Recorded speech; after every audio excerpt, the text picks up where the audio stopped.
Hello, this is Hervé from Comic Book Bin, filling in since 2002. Today we're going to be looking at the Action Soldier from G.I. Joe Classified, the Infantry, which is meant to represent the classic G.I. Joe soldier. This figure came in two configurations. We're going to be looking at some of them and a lot of gear to customize your set. Of course, they're army builders. As you can see here, I've got 4 of those guys. I've customized them just a bit, not too much, but the good thing about them is that they come with so much gear that you can share it with other figures. You can use other heads, as I've done here. You'll see that in more detail in a few minutes. I'm having fun with those guys. My review on this is a bit late. That's because I only opened one of them. The other ones were sitting in a box. I never played with them. Now I've decided let's go and do something with them. I'm happy I opened all 4 of them. Now I only had one open. Like I said, these guys are great. These are the figures I've been looking and wanting for a while. I guess I wanted Joe Troopers. I've got my Joe Troopers. I'm very happy with them. I think I should be getting more. These guys are great. Let's look at them a bit further. All right, let's look at those guys further. As you can see, there's 2 races. There's a black guy and a white guy.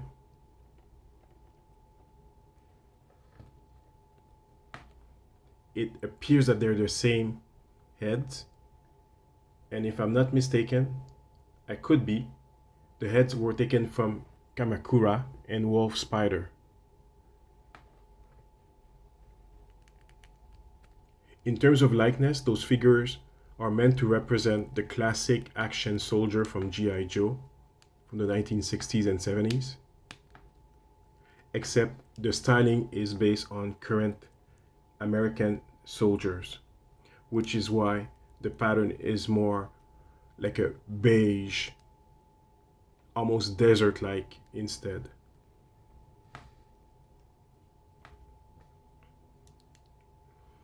Something that you'll notice is that there are no American flags on the soldiers. I don't know what is the current policy on such a thing.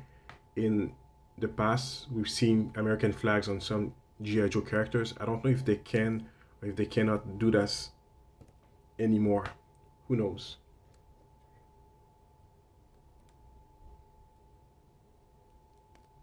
So they're your generic infantry soldiers. In terms of sculpt, everything from the waist down to the legs is based on rock and roll, and which was also reused for mutt. So if you look at the boots, knee pads, everything, that's all rock and roll.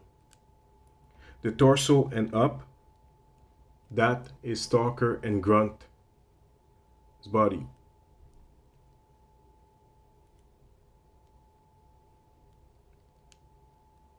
The gear is from everywhere. This is from Outback. I believe the helmet is rock and roll. And some of the weapons, this one and that one, are from Big Ben. Now obviously the new part is this modular padding system, which is an innovation with this character. The duck tag, which were also used with the Action Sailor.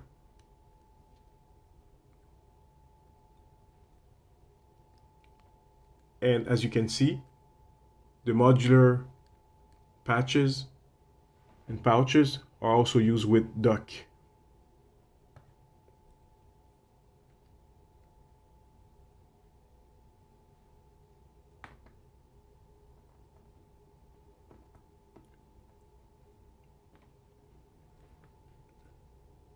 What else can we say about these characters? Well, I like the colors.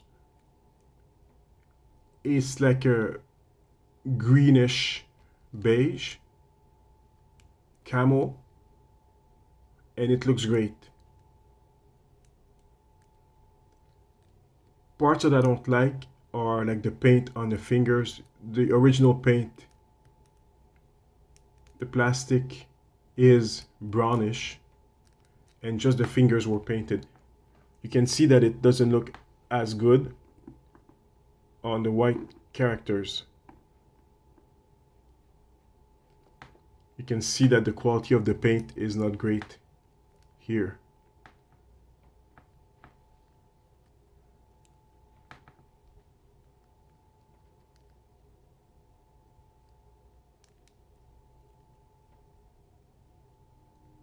The modular system works. What doesn't work is when you leave one empty and you can see the hole. Now on some of them I've managed to hide most of it. Like here, we don't notice it very much. But this could be problematic. There are so many pouches. Here I've put a patch here, as well as the backpack on top of it. It does fit. It doesn't seem too top heavy, which is odd. And the character stands. Again, very odd. The good thing is that you don't have to pack them with everything that they come with, and you can customize each of the soldiers to your liking, and that's what I've done. I've got a whole squad, and none of them are exactly like the other one. So I've got a couple of gunners here. I've got this guy who uses my spare snow job head.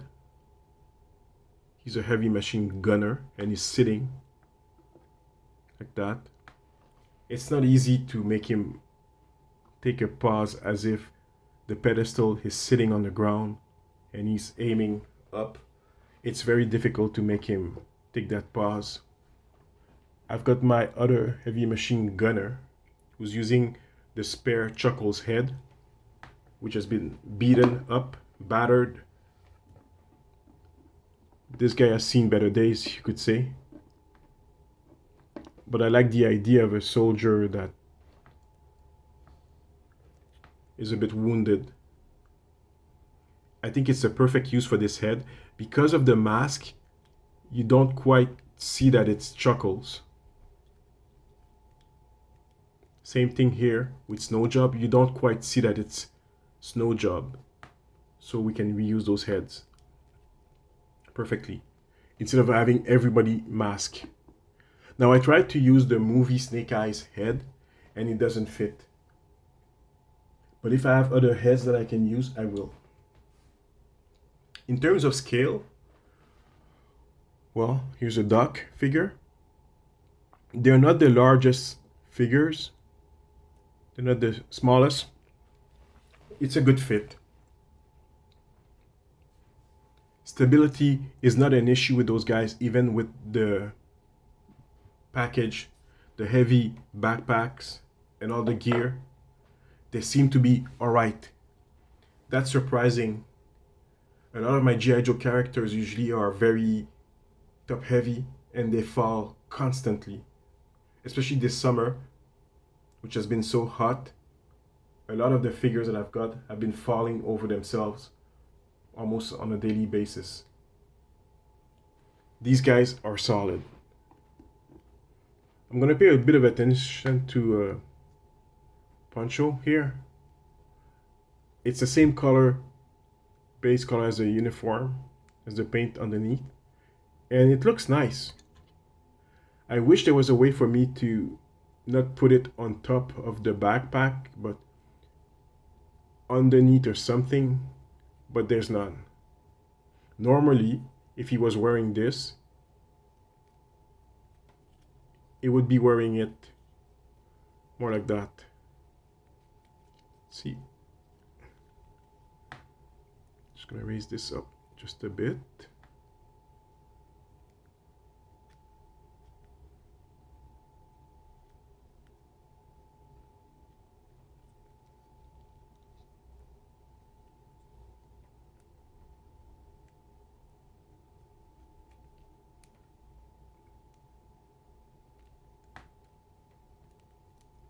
It stays on, but it's not, I didn't push it fully. I don't want to damage this thing, although it's very cheap, I know. I don't want to damage it, but yeah, okay, it looks better. if you put it inside the peg hole.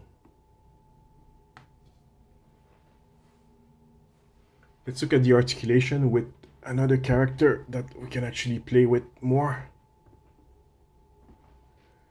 They have your standard articulation, 360 at the head. The neck moves separately also. So this guy can look down, a bit up, not very much, and it's not as useful if he's trying to aim as with one of those guys here. It's not useful at all. A bit of side to side, but not much. So the head mobility is not great. Can raise his arms 90 degrees. Swivel the bicep. Double elbow articulation.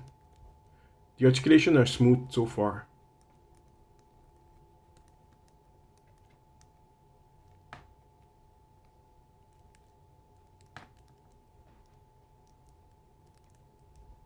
Palm articulation, this one goes in and out. And if I'm not mistaken, this one goes up and down. Yeah.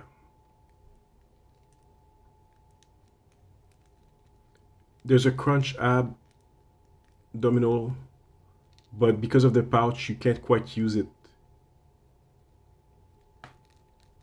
There is a ball joint at the waist. He can do a 390 degrees or a Van Damme, almost. Obviously, the pouch get in the way, and that's why he's not doing the full Van Damme. But that's good enough. I mean, that's very good for this kind of figure. Swivel at the thighs, double articulation at the knees, which are very useful if you want to pose your characters like this guy, sitting on a rock. I really like this pose here.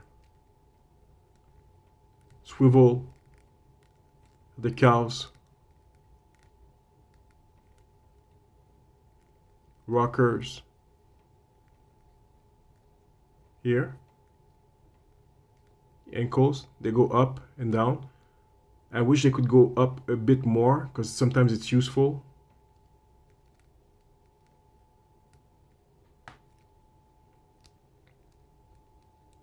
The pouch do get in the way of the articulation, and when you want to pause your figure, they get in the way. While at the same time, I will say they probably stabilize the figure, because I've seen other figures who would be falling all over themselves so far. And these guys, all four of them, they seem solid enough.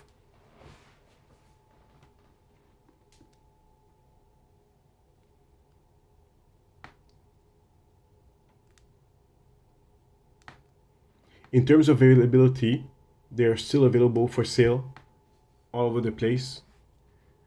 They have been reduced a little bit on Amazon, at least a Canadian Amazon. So if you want to look at that, you might find a good deal, just a few dollars off.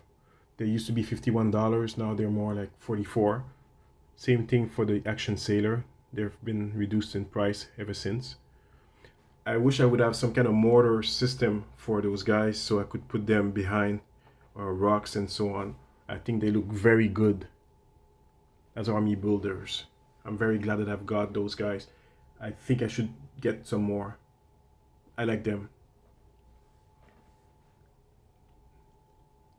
These were meant to represent Hasbro's history with G.I. Joe, and I think they're doing the job perfectly well. How to integrate them with the rest of your collection, that's up to you. But I think they integrate pretty well. They could be from another country. They could be from another service or whatever. I mean, G.I. Joe is a special service in itself that has all branches. But it could be from something else. Who knows? It's up to you. You play with them. It's your figures. And the fact that you can customize them, make them look so different, and use other heads from previous figures. If you have spare heads, you can use those and have more unique characters rather than just the generic ones with the face mask. Those face masks are useful, but they're not worn all the time by troops. So the poncho headpiece thing, hood, is a good alternative if you have spare heads that you want to use, but you want to have unique characters and so on, but you don't want to show that they're like taken from existing characters, so you can have just the spare heads. I think I like this very much. I like those characters. I like what you can do with them. I like all the equipment that comes with it, because you don't have to keep the equipment just with them. You can spread it around with your other GI Joe and even your Valorverse collection. I have a bunch of Valorverse collections who don't have weapons like that. I can see using all of these all over the place. Share the love with all those characters. Of note, you can't put any of the weapons on the backpack, just like Outback. The peg here was made specifically for the weapons that came with Outback, so perhaps they should have given us the same weapon that came with Outback instead of Big Ben. See, it doesn't fit. Well, they won't stay. Neither will the peg hole that I put in there. I tried.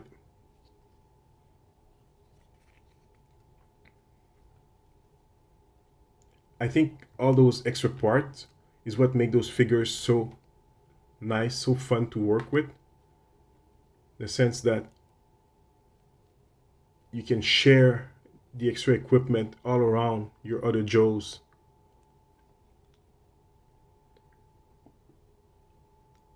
I'm really happy with those troopers. The fact that they'll be cheaper in the coming weeks or months is a good thing. They fit in with your regular characters like Doc, and they're perfect against your typical Cobra character.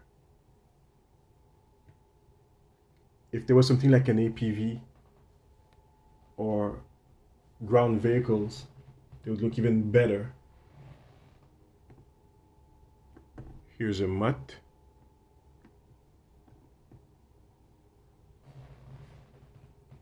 And I've also got this guy, Ricondo.